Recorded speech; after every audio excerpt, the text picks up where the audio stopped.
За, шинжлэх ухаан танин мэдхийн одон өндөр суугийн Адар анаар нэвтрүүлэг маань эхлэхээр бэлэн болж байна. За, энэхүү нэвтрүүлгийг хөтлөгч Зандаа болон хөтлөгч Гансах миний бие та бүхэнд бэлтгэн хүргэдэг. Өдрийн мэнд хүргэе. За өдрийн мэнд ганашаа.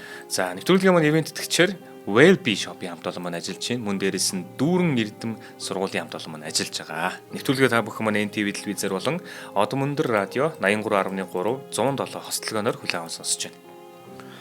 За, октябрийн хувьсгал болохоос яг 10 хоногийн өмнө юм болж байгаа. Октябрийн хувьсгал чинь одоо хуучин толлоор бол 10 сарын 25-ны өдрөлтөө. За. За тэгэхээр июлийн толлоор гэсэн үг. Тэгэхээр яг 10 хоногийн өмнө буюу 1917 оны 10 дугаар сарын 15-ны нэг тийм зэврүүхэн өглөө Парисын ойролцоогоо Винсений цайзын дэргэд буудан хорох ял гүйцэтгэхээр 12 цэрэг ирсэн баг. За. Энэ өглөөний 6 цаг 15 минутанд тэгтэл нэг бүсгүүн баг. Хар хилэн хүрэмтэй. Бүрх малгайтай арьсан бээлийн өмссөн. Тэгээ өндөр өсгөйг төгшгөлсөн нэг бүсгүйг тэд нар туусаар ирж. За. 12 цэрэг. Гэхдээ бүсгүй ихэд тайван харагдана. Тэгээд түүний хүсэлтээр нүдийг нь боогоогүй. Бүр уул нь шонт хүлэх дүрмтэй ч гэсэн бэлхүүсээр нь уяаг нь тэр шонтой зүгээр нэг сулхаа уйсан. Тэгээд нэг ороогоод үлдээсэн ба. Тэр ер нь зүхтагч бодлохгүй байгааг нь мэдгэж байгаа учраас тэрийг нэг заав шонтой ингээд чанга уяадах шаардлагагүй байна шүү дээ. За ингэсэн бүсгүй цэргүүд рүү ингээд агаарын үнсэлт илгээгээд ноёдоо би та бүхэн талархаж байна. Би бэлэн гэж хэлсний дараа цэргүүд буугаа цэнгэлж. Цаазруулахаар зогсож байгаа энэ бүсгүй бол 20 дугаар зууны домог болсон тийм тайч хурлагийн од бүжигчин N21 гэдэг дугаартай тагнуул Мата Хари гэдэг бүсгүй. Герман Францын давхар тагнуул гэгдээд Германы тагнуул мөн Францын тагнуул гэдэг давхар тагнуул гэгдээд гэхдээ Францын армийн том дивизүүдийн ялагдалт ингээ буруутай хэмээн хороолох гэж байгаа энэ бүсгүй хэмбэ гэдгийг өнөөдөр ярих юм. За тэгэхээр одоо түүнийг бүр бага насрын өчтэй 1870-аад оны үе гэсэн үг л дээ. Нидерландын Leeuwarden гэдэг нэг жижигхэн хотод Адам Зеле гэдэг нэг эрхэм бүрх малгайн дэлгүүр эзэмшээд тэгээ худалдаа 8 хийгээд бүрх малгаанаас нэлээд ашиг олцсон. Тэгээ нэлээд хөлдсөн ба. Ингээд тэр мөнгөө гэхдээ газрын тосны олборлолтод хөрөнгө оруулахгүй. Тэгсэн чинь мөнгө нь даблдах, триплдэх 2 3 нугалах биш. Хэдэн 100 нугарчиж. Газрын тоснд хөрөнгө оруулалт хийж авч ирсэн. Ингээд эхнэр 4 хүүхэдтэй энэ эрхэм тансаг амьдрал думбуулж. Хүүхдүүдийнх нь хамгийн том охин нь Маргарита Гертруде Зеле гэдэг нэртэй. Энэ өнөөдрийн манай Мата Хари. Охин хэдийгээр өөрөө дургуйсан ч гэсэн түүнийг Грет гэж гэрийнх нь очилдог байсан. Маргарита гэдэг Грет. За тэгэхээр Маргарита охин бол Нидерланд хүмүүстэй адилгүй царай. Индонезийн Ява арлаас гаралтай ээжтэй байхгүй. Тэгээд ээжигээ дүүрээс нь тийм нэг бордуу арьстай, хав хар үстэй, гялалцсан хар нүцтэй тийм охин байсан. Тэгэл түүнийг харсан хүмүүс угаасаа багаас нь л дорны гүнж хэмэдэг гэсэн. Тийм юм тийм. Нидерланд улсад бол маш өргөмөц царай төрхтэй. Гэтэ тэр нь хамгийн гол нь гоо үзэсгэлэнтэй. За тэгсэн нөгөө аав нь их үрлэгэн зантай. Их нэр хүнд дуртайгаар ч алдартай байж. Ингээд Маргарита охин 13 нас хүртлээр тэр 3 дүүгийн хамтар дөрүүлээ гэсэн үг те. Хамгийн сайхан зүйлийг хэрэгжилж хамгийн сайн хувийн сургуульд явдаг гэсэн. Тэгэхээр мэдээ орохоосоо тийм баян тансаг амьдрал ингээ умбцсан. Тэгэхээр тэр баян тансаг амьдрал бол түүний нэг хэсэг амьдралын нэг хэсэг байх ёстой гэдээ ойлгоцсон. Яг бол энийг яг давтан хэлсэн гэхээр энэ цааштай маш чухал байх. Гэсэн ч өөрөө хичээлдээ их таарах хамгийн сайн сургуульд явдаг гэсэн. Харин англи хэл, франц хэл, герман хэл тэрэндээ үнэхээр авьяастай. Дуртай тэр хэлээр ийм 3 хэлээр чөлөөтэй ярьж сурсан. Англи, франц, германаар. Ингээд түүнийг 13 настай байхад нь нөгөө аав нь 1889 онд гэсэн үг л дээ. Аав нь ахаад нэг хөрөнгө оруулалт хийдэг. Гэхдээ тэр нь амжилт болоод бүх хөрөнгө алдчихдаг байхгүй. Ингээд тэр төв тал байхаа одоо хотынхан те хамгийн том байшингаас жижигхэн байрны нэг давхарт нүүж очиж байгаа. Тухай тэр хот нь хөөрхөө 27 мянган хүн амтай л да.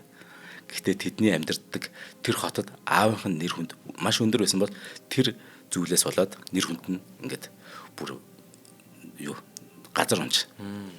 Тэгэд нөгөө малгаанч зарагдах болж. Ингээд энэ харилцаан судлаад одоо энэ Маргарита охины энэ аав ээж хоёр нь харилцаа муудчихдаг байхгүй. ингээд салхаа шийдээд нөгөө өрхийн тэргүүн маань болохоор Нидерландын Амстердамд аз үзгээр ингээд гэр бүлээ орхиод явчихдаг. Гэтэл Маргарита охиныг 14 настай байхад нь ээж нь сүрээ өвчнөр хөөрхөн нас орчдөг. Тэгсэн чинь аав нь хоёр баг хүүхдээ өөр дээр аваад нөгөө хоёрыг нь авдаггүй. Энэ дунд нөгөө том Маргарита охин аав дээр очиж чаддгүй. Ингээд Маргарита энэ охиныг болохоор ээжийнхэн талын түүнийг загламаас нацаг нөгөө наг зах нь ингээд өргөд авчдаг. Ингээд халамжилдаг болно. Бодлого Леден хотод цэцэрлэгийн багшийн сургуульд явуулж байгаа юм л да Маргарита охиныг. Энэ ч одоо 14-5 настай байгаа шүү дээ. Тэгсэн чинь энэ Маргарита охин захиралтайгаа учир оруулцдаг. За. Ингээд эн чинь нөгөө цааш сурах аргагүй болж байгаа байхгүй. Өөрөө тий оюутан сурагч нь байгаад идэг. Тэгсэн нөгөө наг зах нь нөгөө тэр сургуулиас нь татаад авчдаг. Тэгсэн Маргарита яасан гэхээр ийм хараа хяналт ингээд байгаад шүү дээ өөрт наг захын. Хараа хяналтаас маш их залхаад наг захта би тантай амьдрахгүй гэд өөр нэг ах руугаа буюу Нидерландын Хааг хот руу Гаг гэж бид нар хэлдэг те. Тэр хот руу зогтож очив. Гэхдээ яг л адилхан. Тэнд ахаал хараа хяналт. Өөрөө болохоор тэг ингээд нэг өөрийгөө том болцсон бүсгүй хүнээр төсөөлөд бас ингээд хүү амтантай үерхэж баг унцаж өвтгийг хүсээд байж шүү дээ. Тэгтэл нөгөөдүүл ингээд хянаад байдаг. За тэгэхэд Маргарита охин ингээд нөгөө ахыхаа хараа хяналтанд ингээд сонио эргүүлээ сууж байгаа байхгүй гэртээ. Тэгсэн чинь нэг зар байгаа. Тэрэн дээр нь ийм зарлаа сонин дээр. Голландын энтхгээс гэж. Голландын энтхг гэдэг нь одоо нөгөө одоонохоор Индонези хэлээд хоёр нь. Голландын энтхгээс амралтаар ирсэн нэг офицер байна. Миний би гэр бүл болох элдэг залуу тийм элдэг зантай залуу бүсгүй хайж байна гэдэг зар байт. За. Тэгэхээр тэр сонины зарын дагуу 39 настай Ахмад Рудольф Маклиодтай Маргарита охин танилцжээ. 39 настай. Ингээ 1895 оны 7 дугаар сарын 11-нд Маргарита 18 наснда одоо нөгөө чихрийн шижин болон үе мөчний архаг өвчтэй өөрөөсөө 20 насаарах Ахмад Маклиодтай ингээ гэрэлж байгаа. Эрх чөлөөтэй амьдрах гэсэн тэр хүсэл нь бүсгүйг ийхүү нөгөө ихний буруу алхмаа хийх түргэж байгаа юм л да. Энд чинь те нөгөөдүүлийн хараа хянтаас залхсандаа энэ хүнтэй сууж байгаа хгүй яг үнэндээ. За ингээ хосууд Балсараа Германы Висбаден гэдэг хотод өнгөрүүлээд нөхрийнхөө одоо тэр бэлэвсэн игчинд хамт амьдрах болж байгаа. Тэд тэгээд Норман гэдэг хүүтэй болж байгаа юм. Гэсэн ч нөгөө ширүүн зантай нөгөө цэргийн дарга. Харин нөгөө талд нь болохоор дураараа аштай залуу бүсгүн хоёрын харилцаа сайн болж гэлсэн. Ингээ гэрэлснээс хойш 3 жил орчмын дараа буюу 1897 оны 5 сарын 1-нд тэд гэр бүлээрээ Нидерландын тэр колонисэн Ява арал руу ингээд нүгэд явжээ. Тэндээ тийм нэг Малан гэдэг газар суурч юм л т. Нөхөр нь бүр анхандаасаа хушууж болон дэвшиж байгаа. Тэгээ Жанна Луиз одоо малай хэлээр нон гэдэг Жанна Луиз гэдэг нэртэй бас ахаад нэг охинтой болж. Уул нь ингээд харахад бол сайхан хоёрч хүүхэд болчлаа тий.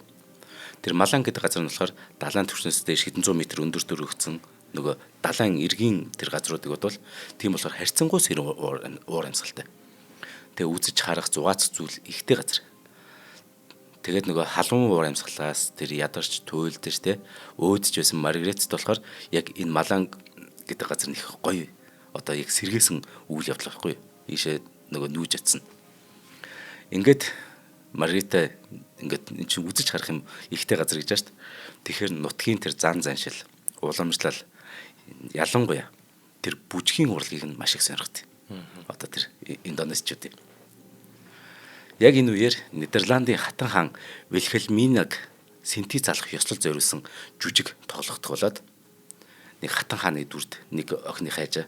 Тэгэхэд Маргарита яг тэрэнд нь тэнцээд тэр жүжигт хатан хааны дүр тоглолт. За ингээд энэ түүний тайзнаа гарсан хамгийн анхны одоо туршлага нь болж. Тэгсэн удалгүй нөхрийг нь нөгөө Ява арлын хажуудлын арал болох Суматра руу явуулчих юм л. Тэгэхэд угаасаа л нэг салангаж чахуу байсан. Энэ 7 сарын хугацаанд тэдний харилцаа улам мууддаг. Улам хөндөрдөг бие биенээс. Ява арал дээр ирээд 2 жилийн нүүр үзэж байхад нь гэтэл нөгөө том хүү тэр нь хөрх бурхан болчтой. Нялх байхад нь анхны хүүхэд нь тий. Тэгээ үхлийн шалтгааны нь болохоор бүр янз бүрээр тайлбарладаг. Энэ нэг асаргч байгаа. Энэ асаргч нь тэр нөхөрт нь нэг хорсож явдаг. Тэгэхээр хүүхдийг нь алдсан юм шүү гэдэг нэг таамаг үүдээ. Эсвэл эцэг эхээс наадварсан буюу одоо энэ нөгөө офицер болон энэ Маргарита хоёр энэ хоёрыг тэмбүүтээс нь тэр тэмбүү нь хүндрээд энэ жоох хүүхдийг одоо өөд болгоцсон гэж бас нэг хувилбар байна. Эсвэл эмчилгээнд хэрэгжилж байсан тэр нэг бодис бай. Тэрэнд нь мөнгө ус байсан. Тэр мөнгө усны хордлого гэд маш олон нөгөө талаар тайлбарладаг. Гэтэ одоо л эзэслэн шийдэгдээгүй юм таамагуд байдаг.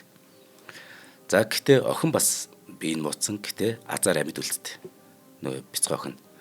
За ингээд Маргарита азар амьд үлдсэн охинтойгоо эсвэл нөгөө байнгын согтууж дарамтлагдаг нөхрөөсөө холдох ингээд түүс болж байгаа юм л да. Хүний нутагт гэхдээ 5 жил болсны дараа 1902 онд тэтгэвртэй гарсан нөхрийн хамт тэд Нидерландтай буцаж ирдэ. Удалгүй Амстердамын шүүхээр ороод нөхөр нь нэг сар бүр 100 гүйлдэн гээд одоо тэр үеийн нөгөө Нидерландын мөнгө чинь гүйлдэн шүү дээ. 100 гүйлдэн сар бүр тэгэлнэ. Мөн охиныг ээжд өгнө гэсэн шүүхийн шийдвэр гард. Гэхдээ энэ хоёр шийдвэр аль аль нь биелдэггүй. Нөхөр нь нэр нөлөөгөөрөө охиноо өөр тэр аваад тэгээ өөрөө ахиж гэрлээд бүр охиныг нь Маргаритатай ахиж хизээж уулзуулахгүйгээд ингээд холдуулсан. Тэгээд сар бүр энэ 100 гүйлд ингэж хөөлсөн. За ингээ Маргарита хүүнд бурхан болсон. Охинтойгоо өөрөө уулзах боломжгүй болсон. Ингээд нөгөө нөхрөөр тижээлэгдсэн. Ингээд юу байхгүй юу гэдэг лээ. Амьдрах арга байхгүй. Ингээ амжиргааг залруулахын тулд өөрөө мэдээж хөлмөрлөх хэрэгтэй болсон. Энэ үедээ 26 настай Маргарита. Ингээд жилийн дараа Парис яваад тэнд загвар өмсгчээр ажиллах гэж оролцож амт. Энд чинь сайхан битээ, сайхан бүсгүйтэй. Гэвч тэр нэг л бүтэлтэй зүйл болдгоо. За ингээд хоолоо олохын тулд уул ингээд зураач нарын өмнө нөгөө нүцгэн сууж байгаа юм л та. Зураг зурулах гээд. Гэтэл хоёрхан зураач модельээр суусан. Яг тэгэхээр жижигхэн хөхтэйгээд тоогдлгүй. Тоогдохгүй байхгүй зураач нарт. Ингээд Парист байгаа ингээд нөгөө амьдрах гэсэн орлогонд бүтлгүүтэд буцаал Нидерланд руу нутг руугаа буцаж. За тэгээ Нидерландд бас л амьдрах арга байдгүй. Тэгэхээр ахаад Парис явж. Тэгсэн тэнд Молли гэж зэрэгт хатагтай Греша Маклеод гэдэг нэртэйгэр өөрөө нэрээтэй хатагтай Греша Маклеод гэдэг нэртэй болгоод тэгээ нэг мортны үзүүлбэрт орж байгаа юм л да. Хамгийн гол нь чинь нөгөө баг бахын тэм тансаг амьдрал төсцөн дээрээс нь бас нөхрийнхөө ивэлтэй амьдарч байсан те. Ингээд юм тансаг гэрлийн дассан бүсгүйн сэтгэлд циркийн нөгөө цалин нийцэхгүй байгаа. Энэ хитрхи бага. Ингээд илүү их мөнгө яаж олох вэ гэж бодоод яваад. Тэгэл янз бүрийн арга зам хайгаал. Тэгсэн нөгөө Индонези Ява арал дээр нөгөө цаач нэг бүжиг сурж байсан шүү дээ. Тэгтээ нэг бүжиглээд байдаг гэсэн. Тэгэхэд яг тэнд бүжиглсэн тэр тоглолтын дараа ирчүүд өөрсдөө хэрхэн хардаг байсныг гинт санаж байгаа байхгүй. Надруу нэг л өөр хардаг байсан даа гэд тэр бүжиглэхээр л. Тэгэхэд Парист ирээд бас буцаад явж исэн. Энэ 3 жилийн хооронд буюу 1903-аас 1905 онд энэтхэгийн тэр гівлүүртэй бүжгээ санаад тэр хувцаа ингээд гаргаж тавиад ерөөсөө би энэ бүжгэл хий гэж яг шийдтээ. За ихэндээ Монмартр гэдэг гудамжны уушин газар бүжиглж байж. Яг тэгж бүжиглж байхад нь энэ бүсгүйг харсан хатагтай Кревский өөрийн салонд ирж бүжиглэхийг үрдэг байхгүй. Арайд ирж гудамжнаас ядарч нэг салонд очиж бүжиглэх нь шүү дээ. За тэгэл тэндээ алс дорноос анхлын үнэртэн эрдэнсээр дүүрэн хүлэгт сууж тэгэд энд ирж байгаа гівлүүрийн цаанаас нүцгэлэх урлаг гэд нэрлэлсэн их урт нэртэй энэ зүйлийг үзүүлж байгаа. Бүсгүйг одоо дээдсийн хүрээлэнгийнхэн ивент тэтгэгчид харан шагширч эхэлнэ. Энд ч гайхалтай урд өмнө хизээч харж байгаагүй зүйлийг энд Европт хийж байгаа юм. Тийм юм тий. За ингээд Маргарита 28 наснда буюу 1905 оны 3 дугаар сарын 13-нд Эмиль Гиме гэгч эрхмийн урилгаар түүний музейд бүжиглэж эхэлжээ. Эмиль Гиме гэдэг нь энэ одоо Францын Лион хотын томоохон үйлдвэрүүд эзэн их баян. Өөрөө тэгс мөртөө аялагч, бас Аз судлаач, тэгээ урлагийн бүтээл цуглуулагч хүн байгаа байхгүй. Тэгэхээр энэ одоо Маргаритаг харахад бол энэ бүх юм нь яг таарад байгаа байхгүй. Өөрөө тэр дорн дахинд одоо дурлцсан байгаа шүү дээ. Тэгэхээр энэ нөгөө Эмиль Гиме гэдэг энэ эрхмийн дорн дахины урлагийн музейн үзмэрүүдийн дунд цуглуулах ихтэй хүн шүү дээ. Энэ дунд нь тансаг дайшин зүртэл байгаа байхгүй. Тэгэхээр тэрнээс нь Маргарита өмсөд бүжиглж одоо. Ингээд ийм гоё хувцастай, тийм хачин жигтэй уран налархаа тийм гоё үзүүлбэрийг одоо тавиад эхлэхээр энэ үзүүлбэрүүд нь шууган тариад эхэлж. Францд.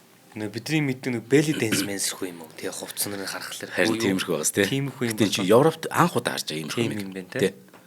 За ингээд тоглолтын төгсгөлд нь Япон, Германы элчин сайдууд мөн өргөцсөн зочдын нүдэн дээр бүсгүй гол нь зүгээр бүжиглэхгүй. Хувцаа бүрэн тайчдаг.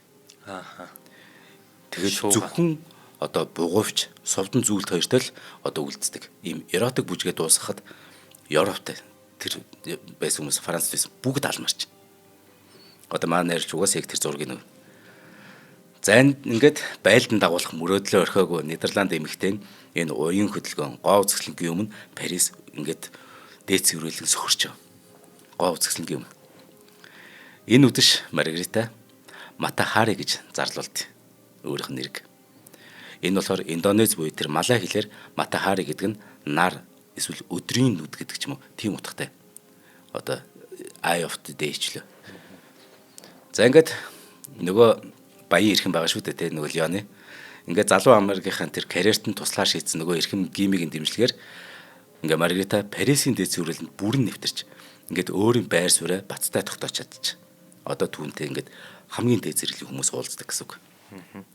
Тухайн үед тэр тайч хурлаг гэдэг ойлголт нь энэ Европын үед ялангуяа олон нийтийн үед цоошинд ийм эротик дүр төрхтэй хит илэн далангүй үзүүлбэр бүхийдээ чамин бүжиг нь Францчууд тийм гайхалтай хүчтэй сэтгэл үлдээж энэ бүжиг бол тэгэд дорны соёлыг сайн мэдэхгүй ч гэсэн яг эд сонирхож эхэлж байсан тэр Парисийнхны хувьд энэ толгой эргүүлэх хачин жигтэй тийм нэг түүх зохиож эхэлт юм Маргарита өөрөө зүгээр л бүжиглэх нь хангалттай. Одоо эндээ бүр ийм сонин толгой эргэм юм домог зохиож эхэлнэ. Жишээ нь Маргарита өөрийгөө би бол энэ 7 дугаарт Эдвард хаан мөн энтхийн гүнгийн хад хоёрын дундаас төрсэн гүнж байгаамаа. Тэгээ би энтхийг бол Ява арал дээр баг насаа өнгөрөөсөн гэдэг яриаг ингээ гаргачихдаг. Мөн энэ дээр нэмэн штэ. Энэ бүр давсны хатаан зэ. Энтхийг сүмийн тахилчид түүнийг өсгсөн юм аа. Ингээд сүмийн тахилч гэхээр энэ европчууд чинь дорны тэр нөгөө нууцлаг ич идлэг байдал дээр нэмэх нь одоо тийм шашин шүтлэг ороод ирэхээр бүр зэвэн болж байгаа юм. Тэгэхээр тийм энтхийн тийм нууц сүмийн тахилчид намайг өсгсөн. Тэнд л би энэ нууц бүжгээс орсон. Нүцгэн бүжгээр би бурхтын хилэнг тайвшруулж тэдний тааллыг олдох юмаа гэх мэтэр өстой. Ян зөрүүлгэр зохиол тэр нам дамжаал дээд цэвэрлэн тундстай гал хастай. Матахари гэл ингээл хооронд ярих нэртэй. Нэр мөрнөр сонсголон та тий. Матахари гэл. Бүр өөр нэг яриа. Түүнийг нэг Ява арлын султааны охин гэж. Ява арлын нэг султан байдаг. Тэрний охин юм аа. Залуу англи офицер түүнд ухаангүй дурлаа тэгээд Европт ирсэн юм аа. Тэдний хайртай нэг хөөрхөн хүүг нь хорон санаатай зарцсан хорлоод алцсан. Тахилч бүсгүй энтхийг уламжлалын дагуу түүнийг бүр багалзуурсч алсан юм байлээ. Тэр хүүг нь. Гэх мэтэр ингээд өөрөө л тараад яваад байгаа байхгүй. Тэ? Эдгээр үг бүр яаж тархсныг одоо хэдүүлээ бүр архив шүүж үзэх юм бол Парисын амьдралгээ сэтгүүлд одоо яг энэ тухай бичсэн байгаа бүр. За. Энд ч одоо 100 жилийн өмнөх одоо сэтгүүл дээр ингэж бичсэн байна. Энэ хүү жинхэнэ брахман бүжгийг хатагтай Матахари Ява аралдах энтхийн шилдэг тахилчнаар сурсан юм байна. Энэ бүжгийг маш их нууцладаг бөгөөд тахилын сүмд зөвхөн брахманууд буюу тахилч лам нар Девадаш буюу тахилч бүжигчин охид л энэ бүжгийг ажиглах хэрэгтэй байдаг. Энэ төр гэж мэд. Яг сэтгүүл директ хийвчсэн. Мэдхгүй байна тий. Ингээд Матахари Парис хотод маш нууцлаг ич эдийн гэмээр дээр нь нэг өндөр дээд язгуур угсаатай юм шиг ийм түүхийг ямарсан бүтээж чадсан. Цааш улам сонирхолтой болох гэдэг тий. За, нэвтрүүлгийн маань ивент төгчээр за Wellbe Shop-ийн хамт олон маань ажиллаж байна. За, ер нь бол Wellbe Shop-оос одоо санал болгож байгаа энэ удаа танилцуулж байгаа бүтээгдэхүүн маань болохоор Gut Pro гэдэг одоо пробиотик тий байгаа. За, тэгээд ер нь бол нөгөө хүний гидсэнд агуулгадаг энэ ашигтай бактериуд нь тий энэ дархлалын тогтолцооны 90%-ийг нь бүрдүүлж яадаг болохоор ер нь энэ Gut Pro бол яг тэрний л нэмэлт ижил гэсэн. Тэрнээс ч одоо M гэдэг юм уу тийм зүйл биш. Тэгээд GAT Pro бол ер нь өдөр болгон хэрэгжилж ивэл илүү зохимжтой байна. Яагаад гэвэл хүмүүс нөгөө нэг хоолныхоо одоо нөгөө нэг юм цагуудыг их алддаг болсон байна. Бид нар ч нөгөө нэг утас, интернет, гэрэл одоо зурагт юу байдгийг бүх юмыг дуртай үед үзэх боломжтой болчихсон болохоор нөгөө нэг орой 12 цагаас хоошоо ч юм уу хэдэн цагаас хоошооч байдгийг ингээл хоолонд идэл зүгээр ингээл жоохон дотор гидсэн мэдсээ жоохон эвгүүтүүдэх асуудал байдаг л да. Тэгэхээр ер нь бол энэ GAT Pro бол ер нь өдөр болгон хэрэгжилж яхад хүртэл зохимжтой. Таны энэ одоо нөгөө таны гидсэн дагуулгадж байгаа тэр ашигтай бактериудын тоог зох хэмжээнд нь байлгаал гэдэг ийм зүйл юм байлээ. За тэгээд энэ хөө GAT Pro-гийн хувьд болохоор дархлаа дэмжин гидсний хэвийн бичил орчинд тэнцвэржүүлж эрүүл мэндийг хангах үйлчилгээтэй Солонгосын өндөр чанарын бүтээгдэхүүн юм а гэж. Найрлаганда 24 тэрбум ашигтай бактерийг агуулсан байдаг. За ер нь бол одоо нөгөө хэрэгжилжсэн хүмүүс мэднэ. А хэрэгжилж байгаа хүмүүс нь болохоор ямар хүн байх нэг тэр ийм нунтаг хэлбэртэй. Тэгээд амттай, сахарын агуулмж байхгүй. Тэгээд нэмэлтээр B1, B5, B6 гэсэн мэх нөгөө нэг эцүүд орсон тий. За тэгээд энэ бактерийг хэрэглэх үед бол дархлаа дэмждэг, гид солоодны дархлааг дэмжиж байгаа болохоор нүүрэн дээр юм гарахыг бас багасгадаг. За антибиотик хэрэглэж байгаа үед мөөгөн цөртгөөс сэргийлэн хэрэглэж болдог. За дээрэс нь харшлын үлрээд бас хэрэглэхэд тохиромжтой гэж байгаа. Зөв нь бол нэмэлт ийм дижэл маягийн юм гэсэн үг. Тий одоо нөгөө бид нар нөгөө ийм сахар гэдэг да хуруу тийм л юм байна шүү дээ. Задлаа тэгэл ам руугаа хийгээд болоо. Айгуугаа ямттай. За салбарын хувьд болохоор ер нь хаагур худалдаалт юм бэ гэхэлэр за ер нь бол одоо эмийн сангуудаар худалдаалж байгаа нь ойлгомжтой. GAT Pro гэж бичсэн байгаа тий. Дээрээс нь Сүхбаатар дүүргийн Shangri-La Mall-ын 2 давхад Beauty Avini гэх тасаг байгаа юм байна. Тэр дотор Wellbe Shop гэж байгаа юм байна. За тэгээ салбар 2 гэх юм бол тусгаар тогтнолын ордны баруун талд Central Tower-ын 2 давхарт бас Wellbe Shop гэж байгаа юм байна. За тэгээ дэлгэрэнгүй мэдээлэл та бүхэн маань 7711 7171 дугаараас болон Wellbe Shop Цэг-имэ гэсэн сайтаас н ороод мэдээлэл аваад онлайнаар захиалах боломжтой байт юм байна. Баярлалаа. За ингээд Мата Хари одоо энэ нэг гайхалтай сонин түүхийг өөрөө те ингээд давсалж байгаа сайхан цаашаа тараацсан.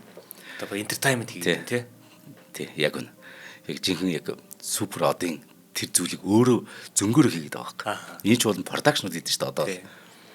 За ингээд тухайн тэр банкир Орочилд гүн гэдэг байгаа. Орочилд гүн мөн шоколадны миний үйлдвэрийн өв заламжлагч Гастон Минье тухай дуйлан зохиолч эмэгтэй Натали Клиффорд Барни гэдэг энэ олон мундаг эрхмүүдийн үйлчлэгт өөрөлдөн бүжгэлдэг болж байгаа. Бөөн саятнууд гэсэн үг. Ингээд 1905 онд гэхэд тэрээр нийт 35 тоглолт хийгээд тэр нэг тоглолт хийгээл оройд 10,000 орчим франкийн орлого олно. Энэ бүр тухайн 10,000 франк амар хэмжээ баг. Эдгээр бол тэгэхээр одоо зүгээр нэг таксэр үзэхгүй байх нь шүү дээ тий. Бас өндөр үздэг байх нь байна. Одоо 1905 хэрэг дөнгөж 30 хүрж байгаа юм байна шүү дээ тий. Ингээд хамгийн үнэтэй зочд буудлуудад байрлана. Парисын бүр нэр үнэтэй 8 дугаар тойрогт байрлах Бальзакийн гудамжны 3 дугаарт өөрийн гэсэн хүртэл байртай болж. За ингээд алдарт Торкадеро гэдэг ордны театрч гэсэн 5 6 7 саруудад 3 удаа тоглолт хийж амжиж байгаа. Тухайн чинь Парисын нэг шинэ од Isadora Duncan гэдэг их алдартай бүжигчин байлаа шүү дээ. Тэгэхэд алдарт Isadora Duncan-ы бүжгүүдийг өөрийн үзүүлбэрээрээ бүр мартуулчихжээ. Isadora Duncan-ыг ингээд эд байхад мартуулж байгаа шүү дээ. Уламжлалтыг бүр мартуулж байна. Парис, Лондон, Нью-Йоркийн сонинууд түүнийг бүр гайхамшиг, совд гэх мэтээр одоо их сайхан үгээр чимжтэй. Үзэгчдэд одоо хөл, гар, нүд, уруул, бүтэн биеэрээ нөлөөсөн уян хатан байдлын суутан гэх зэргээр янз бүрээр магтамжиж. Энэ хооронд ч нөгөө Франц, Германы дээдсийн хүрээлэнгийн төлөөлөгчд өндөр албан тушаалтнууд болохоор Мата Харитэй тотонсох нь нэр төрийн хэрэг гэж үздэг болж. Оо за. Одоо тий энэ чинь бүр хамгийн сайхан бүсгүй болчиход байна шүү дээ. Тэгэхээр энэ өндөр албан тушаалтнууд чинь цэргийнхэн байгаа, янз бүрийн улс төрчд байгаа, зүгээр банкирууд гэд хамгийн тэр өндөр албан тушаалтнууд л байгаа. За ингээд Мата Хари ерөөсөө л дээд зэрэглэлийн биеийн үнэлэгч болж хуурж байгаа. Ерөөсөө Европын баг бүх хотод түүнийг үнэт хэдлэл мөнгөөр болдог амаргууд бий гэсэн 100 яриа хүртэл гарч байгаа. Ер нь өөрөө зарим цуугаа ихэнх нь өөрөө зөхөж одоо. Гэсэн хэдий ч Мата Хари болохоор байнга мөнгөөр дутагдана. Мөнгө маш их олон гэхдээ байнга л дутагдана. Шалтгаан нь угаасаа түүний маш их үүрэлгэн байдал. Энд баг бахын тэм тансаг амьдралд умбцсан болохоор ингэж л амьдрахгүй бол чадахгүй байхгүй. Тэгээд маш их тэм үүрэлгэн байдалд амьдрна. Тэг ер бусын тэм тансаг хэрэглээтэй. Түүнээс гадна хөзрийн тоглоомд их донтой. Тэгээ мөнгө байнга л алдна. Уул нь олныг танилцуулсан одоо түүний нэр зураг зэрэг нь ил загтал, тамхи, голланд жигнэмэг, амцны хайр цэгтэр хүртэл түүний зураг байгаа шүү дээ. Гэхдээ л мөнгийг бол зүгээр хязгааргүй болно, гэтээ хязгааргүй өрнө. Матай хари бүр алдрын ингээд оргилд байхдаа өөрийнх нь төв үлгэр зөхөөс хэвээрэл байгаад. Бүр тэрэндээ дуртай болсон. За тэгээ Матай хари зүүн Европын нэгэн ханхүүтэй гэрлэх боллоо л гэж байна. Ингээд өөрөө л нэг шууган тариад. Тиймээс нэг Европын ханхүүтэй гэрлэж учраас бүжиглэхэ болж байгаа гээл Голландын нэг сурлагчтай мэдээлэл өгч байгаа байхгүй. Нөгөөд нь бөөн шууган дэгдэн. Өөрөө харин гадаад улс руу исэн анхны аялын тоглолтоо Мадрид хотоос эхлүүлдэг. Испаниас. Тэгээд буцаж ирүүтэй алдарт нөгөө Олимпиа гэдэг театрт тоглолтоо хийм бас л ингээд дахин шууган тарина. Энэ хооронд яг түрүүнд дурдсан түүний гэр бүл салтын хурал нь болсон.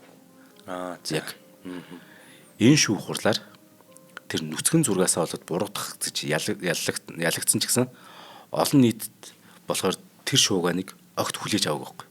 Яг л түүний тухай шууганууд дэндүү их гардаг байсан. Тэгээд зүгээр олон нийт бүдэлсээр таарчгүй.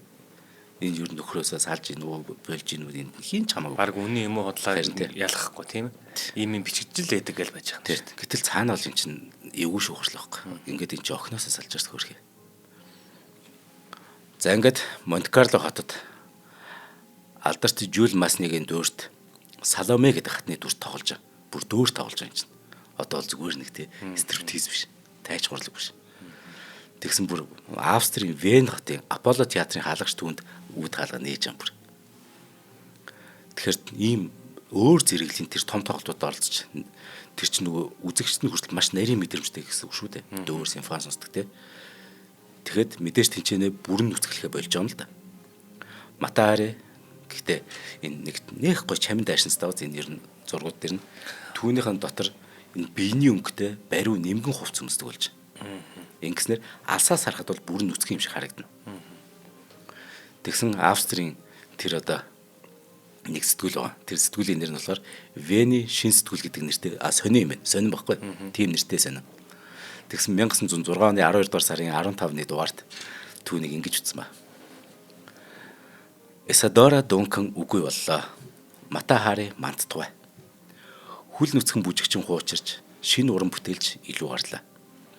Матай хайрын бүжиг бол залбирал юм. Эндгчүүд бурхтыг хүндэтгэх үедээ бүжгэлдэг. Матай хари ингээд зөөлөн алхасаар орж ирлээ. Юноногийн дүр төрх. Том гэрэлцэн нүдэн түүний төгс царайны онцгой илэрхийлэл юм. Султан өвөөгөөс нь өвлөгдсөн бор царай нь түүнд гайхалтай зөгтсөн давцагчгүй чамингоо үзэсгэлэнг бүтээсэн ажээ. Нухлаастай цагаан давгаар биеэ нууж улаан сарнаа хархан үсийн чимжээ. Матай хари одоо бүжгэлж эхэллээ. Гэвч энэ бол бүжиг биш. Тэрээр мөргөл үлдчихвэ тахилчиг шүтээний өмнө залбирал уншиж байна. Үзэсгэлэнт бүжигчин бүсгүй торон нөмрөгний дор цээжний зүйлд алтан бүснээс өөр юу ч байхгүй.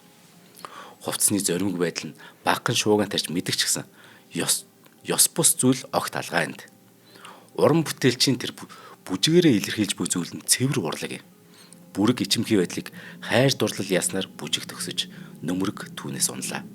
Алга ташилд нийжигнэн харин Матай хари аль хэдийн алга болсон байна. Ингиж магтан бүр дуулж ирлээ юм байна. Тэ эн чинь үнэхээр тайч хурлаг гэдэг те энэ өөр нэг урлагийг Европт нэвтрүүлж байгаа байхгүй яахт. Тэ эднэр ойлгоод байгаа. Энэ ёс бус зүйл биш ээ. Энэ гоё зүйл. Бид нар энд бүр үнэхээр нийтээр ухаалж чинь гэж сонь сэтгүүл бүгдээр магтчихж шин. Тэгээ нөгөө нэг сонгодог том театрууд нь тэр одыг авчиж тоглуулах юм бол бөөмөг шүү дээ. Тийм бөөмөг болох гэдэг шүү дээ. Шинэ урсгал татах гэдэг шүү дээ баг л те. За ингээд 1906 оны 100 бүжигчин бүсгүй Берлин тоглолт байж. Энд тэрээр нэг шинэ амрагтай болт. Тэр нь болохоор их баян хүн, газар эзэн, дислэгч цолтой Альфред Киперт гэдэг нөхөр байна. Энэ нөхөр бүсгүйг 9-р сард цэргийн маневр хийж байсан тийм Силезид үрсэн байна л да. Энэ үед Матай хариг юунаас олсныг мэдэхгүй. Ямар ч гэсэн Оросын тагнуултай энэ хүүхэн ч холбоотой юм гэж германчууд сэжиглээд олон удаа саатуулд. Гэтэ одоо яг эн чинь өөрөө Нидерланд бүсгүй. Тий. Тэгс мөртлөө Франц байртай. Одоо болохоор Германд нэг офицертэй тэ нөгөө хайр цэцлийн холбоотой болчлоо. Тэгсэн Германы тал нь болохоор эн чинь Оросын тагнуул юм шүү гэд ингээд бүр саатуулж эхэлдэг байхгүй. Тэгээ энээс болоод Матаар Германс хэсэгтээ гарч чадахгүй. Энд чинь нөгөө хилээр гарахгүй. Тэгжаад нэг боломж олдоод нутагтаа очив. Тэгээд нутагтаа очиад сайхан энэ чинь нөгөө илүү дарамт байхгүй те. Нэг хитэн сарыг өнгөрөөсөн ч гэсэн хамгийн гол нөгөө Гялцэл амьдрал дассан хүүхэн маань Нидерланд түүнийд маш өдөртэй байгаа байхгүй. Тэгэхээр буцаж Парист очиод өөр нэгэн банкир амрагийнхаа нэг ч олон амрагт өөр нэг банкир амрагийнхаа өгсөн байшинд амьдарч гэлдэг. За ингээд Матаар Францд ирээд түүнийг уран бүтээлчүүд баг мартсан байгааг олж мэдтий. Нөгөө сая жилийн өмнө шуугинд ажилласан бол одоо хинч түүнийг таньдаг вэ? Ер нь ингээ баг мартцсан. Хамгийн гол нь энд ганц 2хан жилийн хугацаанд нөгөө түүний бүжгүүдийн хуулбар хаас юу гарсан мэт. Матаар Британий 7 хоног тутмын тийм соёл урлагийн 90 100 гэдэг сонины 1908 оны 9-р сарын 20-ны дугаарт ярьслаа гэж. Тэрэндээ би тайзнаа гарахгүй. Зодог тайлж байгаа би зарлж байна. За. Тэгэхээр одоо таныг энэ дуурайж өрсөлдөгчдийн талаар та юу гэж бодож байна гэж асууж байгаа байхгүй сэтгүүлж. За тэр цагаас хойш хит хитэн хатагтай дорн дахны бүжигтэн цолтой болсон юм байна. Хэрвээ эдгээр хатагтай нарын үзүүлбэр нь хэрвээ шинжлэх ухаан гоо зүйн тодорхой үнэлэмжтэй тэр хоёрыг хослуулж чадах юм бол ингээд ийм анхаарал татсан ийм нутлаанд би их сэтгэл хангалуун байх байлаа уулна. Гэвч тэд тийм биш байна да. Үнэхээр тийм нэг гоё биш байна гэдэг. Нэг тэр ярьслан дээр нүд юм бэл. Тэгсэн энэ хооронд нөгөө эцэг нь гоорсны хоосорс эцэг тэр нь юу болж юу гэхээр эцэг Адам нь Матаарыг охин нөгөө алдаршаад байгааг мэдээд байгаа шүү дээ. Өөрөө хоосорчод байдаг. Тэгэхээр нь охиныхон тухай баахан бас худал мэдээллүүдийг цуглуулжаад ном хэвлүүлчихсэн. Номны нэр нь бүр их уртаа байна. Матаари буюу хатагтай Лёд Зэллэ. Охины минь амьдралын түүх ба түүний хуучин нөхрийнхөө эсрэг хэлсэн үгс. Хөрөг зураг, баримт бичиг, факсимиле, хавсралтын хамт гэдэг. Ийм урт нэртэй ном баггүй. Харин Европод нэг ингээд хийдэг юм аа тий. Энэ ном аавд нь бүр маш их хэмжээний мөнгө шагнал авчирдаг. Аав нь ямар ч нэг хөөрхийн нэг тэр дампуурлаас арай гэж охиныхоо тухай худал цуугч хамаагүй нэмж байгаа бичсэнээс болоод. Харин гол баатар Матаари Европт нэг илүү жоох нэр үндэстэй болохоос илүү нэг энэ ашиг тус байдгүй юм. Гэтэл ямар тааш нэг аав ингээд нэг дампуурлаас аврагч юм шиг. За ингээ Матаари 1913-нд Гамон гэд кино студийн бичлэгт орж. Яг эндээ сүүлийн удаа тийм Шива бурхны бүжгийг төлөвлөлт. Тайзнаа бол өөрөө иргэн ирэх бодолтой байгаа шүү дээ мэдээж хэрэг. Гэхдээ л түүнийг сонирхох хүрээлэнд нэгэн цөөрсөн 1913 он болцоо одоо. Хамгийн сайн ивент тэгш нүрт нүүр буруулсан. Одоо энэ бүр 40 гарч 40 өгч чинь тий. Нөгөө анх түүнийг олноотой хүмүүс нэг Эмил Гимэ гэдэг нөгөө нөхөр байгаа шүү дээ. Тэр Эмил Гимэдээ өөр захиавчдаг байхгүй. Би ерөөсөө тайзнаа иргээр би Египт бүжгээр иргэх бодолтой байна гэж бичдэг байхгүй. Тэгсэн чи хариу өрт. Хамгийн үнэтэй Египт балет хийх нь үнэхээр сайхан санаа байна Матаари. Гэхдээ бүжигч нь жинхэнэ Египт бүсгүй байх шаардлагатай гэдэг. Тийм амар хэрэгс хариу өрт. Үнэн л дээ тий. Яг өөрөө болохлээр тэгж гарч ирсэн шүү дээ тий. Тэгээ одоо ингээд хувирчгаар өөрийг нь авлаж авч чадахгүй гэж байна. За ингээд 1914 оны 7 дугаар сарын 28-нд дэлхийн 1-р дахилж. Матааригийн дассан амьдрал тухайд яг сүрчсэн. Орлогч болохоо байсан бүр. Том хотуудын одоо тэр гол сэдв нь юу энэ Матаар, юу тайч үзүүлэр, юу зугаа цэнгэлтэй. Ерөөсөө л энэ дайны үеэр цэргүүд олноор амиалдж байгаа хэвтал чинь гол ярин сэдв болж байгаа шүү дээ. Энэ энтгэл гэж яаж тэд нар чинь Нидерландын энтгэл гэж байгаа учраас Индонез гэж нэрлэхгүй тухайд энтгэл. Энэ энтгийг нүцгэн бүжигчин үсгэх хинч үсэхгүй. Дайнд оролцсон улс орнуудын хооронд одоо тийм аялахыг хүртэл хориглоно шүү дээ. Тэгэхээр Матааригийн үед Европыг тойроо аялах ч гэсэн хэцүү. Гэхдээ энэ чинь Нидерландын иргэн учраас хаач гайгүй. Нидерландч өөр төвийг сагсан учраас бас ийш явж болно. Гэхдээ л энэ чинь бүгд хоорондоо ингээд нөгөө тий чи дайсан би дайсан болсон байгаа шүү дээ. Дэлхийн дай шүү дээ. Ингээд гэхдээ цаад чинь баахан мөнгө зээлчээд байдаг. Хүн амтнаас эргэжтэл нөгөө тий бөө нэг хэмжил байгаа. Тэрнээс бас зүхдах хэрэгтэй байдаг байхгүй. Хичнээн зүгт таарга байсан ч гэсэн Нидерланд, Франц улс фронтын шугамар хуваагдсан учраас Испани Их Британаар дамжиж зүгтгал гарц үлджээ. Тухайд Германы тагнуулын алба Испанд тийм идэвхтэй үйл ажиллагаа явуулдаг байсан ба. Германы тагнуулын алба. Тэгсэн Германы тагнуулын алба тэгж байгаа юм бол Францд бас сөрөг тагнуулын алба гэж байгаа шүү дээ. Францын сөрөг тагнуулынхан энэ алдартай эмэгтэйн аяллыг байнга бас хянжсэн байгаа тухайд. Энэ юу нь энэ бүхний хардас ирдэх ёстой үе шүү дээ. Дайм болж байгаа юм чинь. Тэгээ ялангуяа наасааш явж ирээд байгаа болчихсон тий. Тэгээ яжаад уулзж хүмүүс нь Германы том офицер хүн байгаад идэг. Францын бүр тэ одоо жанжин штабын дарга нэшин тэр том ингээд хүмүүс бас ингээд янаг амрын холбоотой байгаа байхгүй. Тэгэхээр энэ Мата Хари хүсүүсэг ингээд сөрөг тагнуулын ингээд юунд анхаарал төрчихөж байгаа. Гэтэ ямар тач Францын сөрөг тагнуулынхан Мата Хариг Германы тал тагнуул хийж байгааг мэдчихтэй. Тагнуул хийж байгаа юм нэг сон баримт болчтой. Тийм үү. Германууд ч нэг хүнтэй суугаад очсон юм шүү дээ, тий болно. Тэгээ тэнд байж захтаа л нэг юмд оролцолж шүү дээ, тий. Өөрийгөө нэг Оросын тагнуул гэж буруутгаад байсан шүү дээ. Тий. Тэгээд ямар ч сан сөрөг тагнуулынхан Германд ажиллаж байгааг нь бол мэдсэн. За хоёулаа хамтран ажилладаг хэлцүүлээ. Одоо яг тагнуул хэсэг рүү нөр. За нэвтрүүлгийн маань ивент төгчээр одоо сургууль орж ирж байгаа хэрэг айгүйх санагдаад байгаа надад. Дүүрэн эрдэм гэж сургууль байгаа. Дүүрэн эрдэм гэд. Бид нар ч нөгөө нэг ингэдэг юм байл л дээ. Төгсчлөө гэж яриад идэм байл. Тэ 10 жилээ төгссөн. Их сургуулаа төгссөн.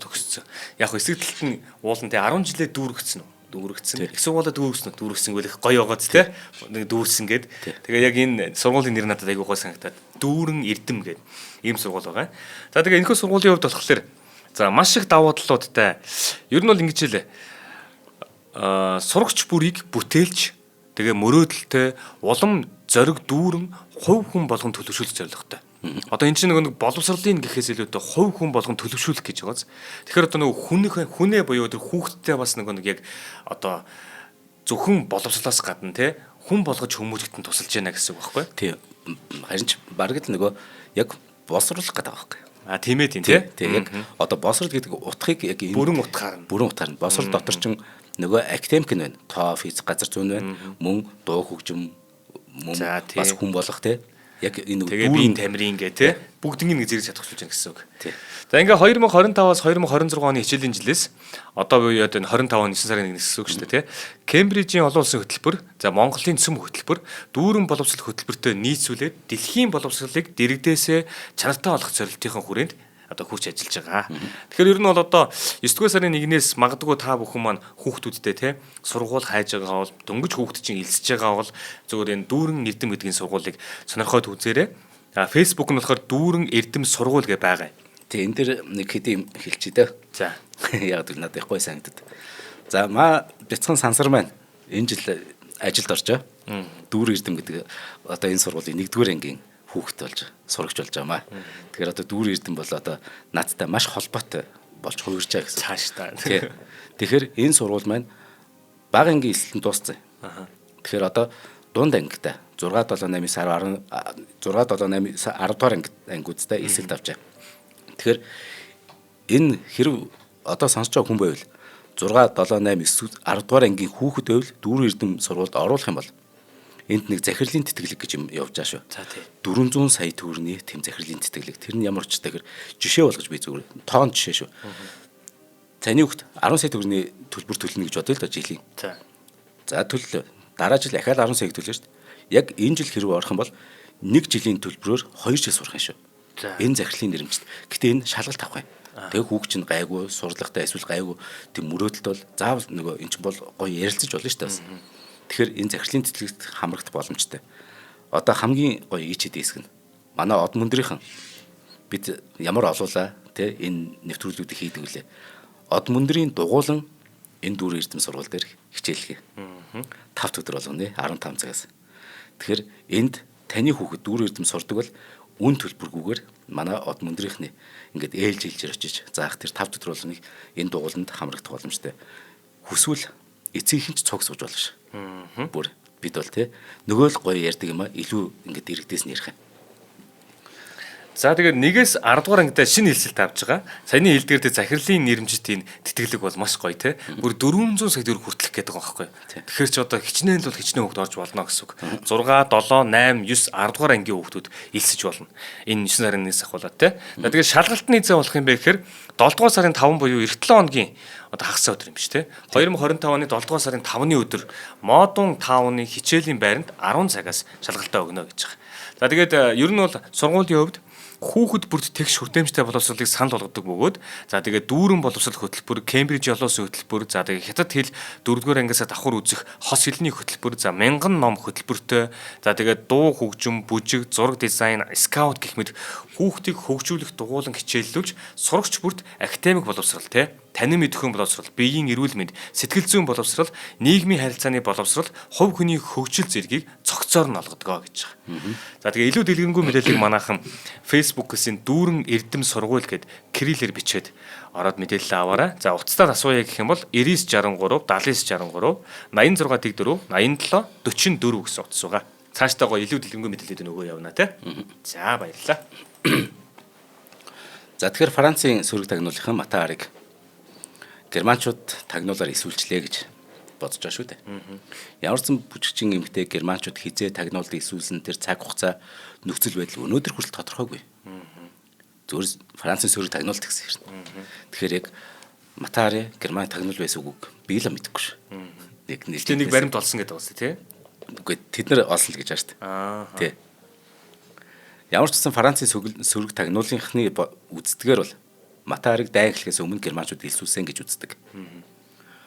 Эсвэл охинтойгоо хөрөх уулзахын тулд янз бүр ингээл нөгөө арга чарга хийгээл ингэж явахдаа германчуудын нөлөөнд орсон баг. Тэд нар нөгөө охинтой ч нуулзаж үзье өгч оронд нь тэр унтаад идэх тэр нөгөө Францын юунаас тийм юу гэх нэг мэдээлэл авчаад гэдэг ч юм. Нэг иймэрхүү юм болоод байгаа байхгүй юу?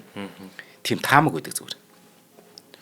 За ингээ Францын сөрөг тагнуулын газар Матари Германы тал тагнуул хийж байсан тухай анхны мэдээллийг 1916 онд авсан байна.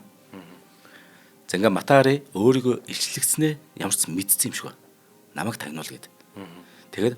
Тэгэхээр Францын сөрөг тагнуулын газарт өөрийн биеэр очиж хамтран ажиллах санал тавьсан гэдэг юм бас. За би тий Германы тал тагнуул хийж юм шиг яг та нарт гэж мэдээлэл өгье гэдэг ч мөн. Мэдээж үүнд түүний өдрөөс өдөрт муудсан нөгөө эдийн засгийн байдал нөлөөс нь гарцаагүй. Энд чинь одоо амьдрах арга хаяад шүү дээ. Одоо нэгэнт бүжиглэхгүй. Энд чинь тэ өөрөө тансаг амьдралд өссөн. Тэг бөө өршөртэй. Тэнгүүд Францаас хүртэл мөнгө авах гэдэгхгүй сөрөг тагнуулахнаас. Матари чинь олон тооны амрагтай. Тэдний ивэлээр амьдардаг гэдгийг хизээш нуугаагүй. Түүний талаар тархсан олон арын цувралтай хизээш тэмцэж байгаагүй. Түүгээрч барахгүй олон нийт сэтгүүртийн сонирхлыг татахын тулд өөрөө тодорхой тэр романтик хэсгүүдийг одоо тий ингээд зохиодог эсвэл ил гаргадаг байсан. Би одоо тэрнтэй явдаг гэдэг шууд нэг нүгөө хэлдэг. Харин яг энэ үед Матари өөрөөсөө нэг 18 насаар дүү 21 настай Владимир Маслов гэгч Оросын офицерт ухаангууд уралчдаг. Залуугийн хувьд болохоор энэ байдгал нэг зүйлтэй нэг анаа надад дурлж ийн гэж бодож байгаа шүү дээ. Гэтэл Матаригийн хувьд баг яг ихний бүгээс сүүлчийн энэ чин сэтгэлийн хайр нь байсан байгуулна энэ залуу. Байлдааны явцад нэг нүдэ алдсан энэ амрагтайгаа бүр цаашд амьдрна гэсэн итгэл тээж байсан ба. Гэтэл нөө Маслов бас гинт алгуулцдаг. Энэ чинь бүр нэг маш богино хугацаанд маш олон зүйл болчдгийг зүгээр нэг хэсэг нь. За ингээд Францчууд ямар ч байсан. За тэгвэл Матариг юу вэ? Тагнуулчаа болгоё гэд бид нарт ашигтай яадаг л эн чинь нөгөө хит олон дээд одоо тийм нөгөө хэрэгэмтэй хүмүүсийн амраг шүү дээ. Тэгэхээр одоо яриад сонсноо л гэсэн үг юм те. Энэ Францын тагнуулынхын дуулна хэрэгтэй байгаа. Германд ч хэрэгтэй, Оросд ч хэрэгтэй, ер нь бүх хүнд хэрэгтэй байгаа Матари. Тагнуулын албанд ер нь шин тагнуулчаа туршихын тулд нэг ач холбогдолгүй даалгавар өгөөд Матариг 1917 оны ихэр Мадрид явуулжтэй. Мадрид руу. Тэгсэн Германы тагнуулын албан Францчуудын давхар илсүүлсэн энэ N21 гэгч тагнуулыг Парист буцаж ирэхийг тушаачдээ. Германы тагнуулын албан болохоор Францчууд үүнийг нь радио мэдээлэлээс мэдээд авчдээ. Герман улс тэгэхээр энэ давхар ажилдаг тагнуулчаасаа салахын төс болсон байж магадгүй болчиход байна. Тэнгүүтээ Мадрид явж хахад чи бити юу яа наана байгаад Парис руу буц гэдэг нэг даалгавар өгж байгаа. Энэ нууц даалгавраа зориуд Францын сөрөг тагнуулынхан олж уншихаар хэмжээний алдагталтайгаар зориуд хийчихгүй. Тэгэхээр албаар бүр тэрийг баг өгчөж штэ тий. Тийм байна. Тагнуулчаа бүр зүгээр ил тавиад өгч чинь тий. Матари энийг мэдгүй бас хөөрх юм тий. Юу нь юу болж байгааг ч ойлгож байгаагүй мэдг. Ингээд бие үнэлэгч, үүмээ самуун дэгдэгч гэдгээр бүр үнэхээр алдартай болсон нөгөө Матариг барьж өгөх нь германчуудад илүү ашигтай байсан юм шиг ба. Францчуудад бас нэг юм хэрэгтэй байсан. Яасан гэхээр дэлхийн 1-р дэ эхэлж шээ. Энд чинь бас л Герман их хүчтэйгээр эхэлж байгаа. Тэгэхэд Францын маш олон дивиз бүтлгүүцдэг байхгүй. Дайнд. Хүүс тэмдрүүлж хэдэн мянган хүний амийг алдчих. Гэтэл энд хин нэгэн хариуцлага хүлээх хэрэгтэй шүү дээ. Тэнд нэг хүнийг буруутгах хэрэгтэй байхгүй. Тий, одоо нэг удирдлагуудын буруудах шийдвэрээс гарсан гэдгийг мэдрүүлэх тул те наадад нэг юм золиослох гэдэг. Золиос хэрэгтэй байхгүй.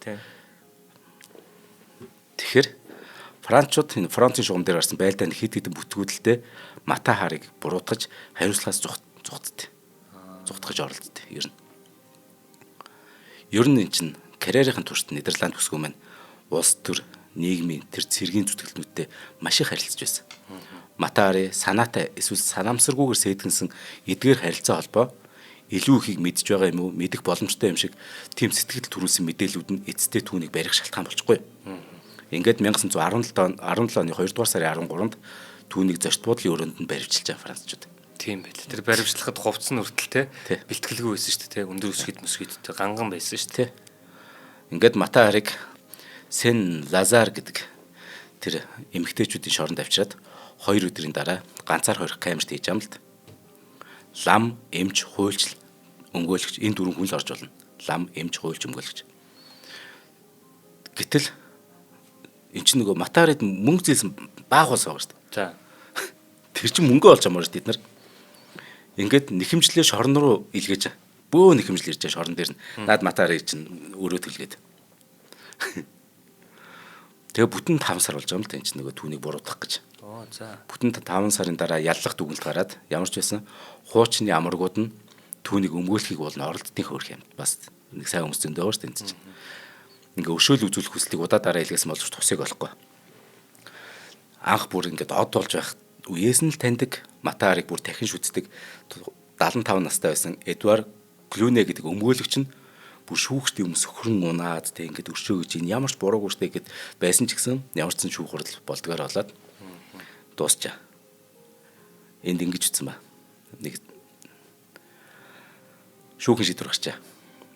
Хилний мэдлэг, тоо томшгүй харилцаа холбоо, даацтай оюухан, төрөлхийн буюу энэ олдмол ёс суртахуунгүй байдал нь түүнийг бид сэжиглэхэд хүрж байна.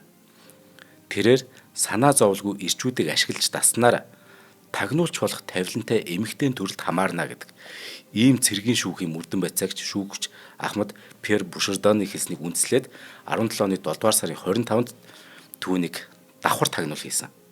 Эх орноосоо урвсан гэдэг хэрэгээр цаазаар авах ялгаана шүү дээ. Гэтэл яг юу хийсэн гэхээр юу ч хийгээгүй байх магадaltaй. Эсвэл нэг хин нэг эрх мэдэлтэй хүнийг үнэхээр тоогоогүй болоо тий. За ямар ч тач одоо ингээ жоохон дүгнэх гэж оролдоо тий. Европын хамгийн хүчрхэг ирчүүдийг гоо үзэгслэн арга мэхээрээ татсан Матари Нидерландын иргэний хувьар олон орноор чөлөөтэй зорчих хэрэгтэй байсан. Учир нь энэ улс чинь дэлхийн дайнд төвийг сахис үзэлтэй байсан. Гэвч чөлөөтэй аялж олон ирийн дунд мэдээлэгч үүрэг гүйцэтгэж байсан гэдэг шалтгаанаар түүнийг тагнуулж гээд баригдахад хүргэсэн тийм үү. Тэгээд 17 оны түрүү эхлэхдээ тэгсэн те 1917 оны 10 дугаар сарын 15-ны зэврэх өглөө гэдэг нөгөө октябрийн ёсол болохоос 10 хоног юм. Нөгөө Парисын ойролцоох Винсений цайзын дэргэд нөгөө буудан хороох ял гүйцэтгэхээр нөгөө 12 цэрэг ирсэн байна. Өглөөний 6 цаг 15 минутанд нөгөө хар хилэн хөрөм бүрх малгай арьсан бэлийн өмсөж өндөр өсгийцтэй Матариг туусаар ирсэн. Бүсгүй цэргүүд рүү агаар үнслэлгээд ноёдоо та бүхэн талархаж байна. Би бэлэн гэж хэлснээр буундуу тас хийд. Нэг цэргэл ухаалтдгийг буудахтаа. Бусд нь бүгд байндаа онс.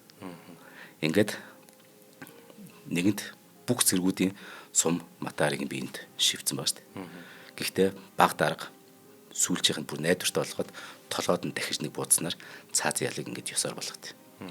Ийхүү Матари германчуудын явуулгаар Францын эсрэг тагнуул хийсэн эргээр 17-нд цаазаар яллагдсан түүх нийнэ. Орчин цагийн түүхчд болохоор Мата Харийг Францын даалгавраар Германд мөн тагнуул хийж байсан гэж үздэг. Зарим судлаач энэ хүн чи ерөөсөө тагнуулж байгаагүй, энэ чинь хилмигдсэн хүн шүү дээ гэж олон түүхч үздэг бас. Нэг талдаа аль нь ч хараагүй байгаа одоо хүртэл.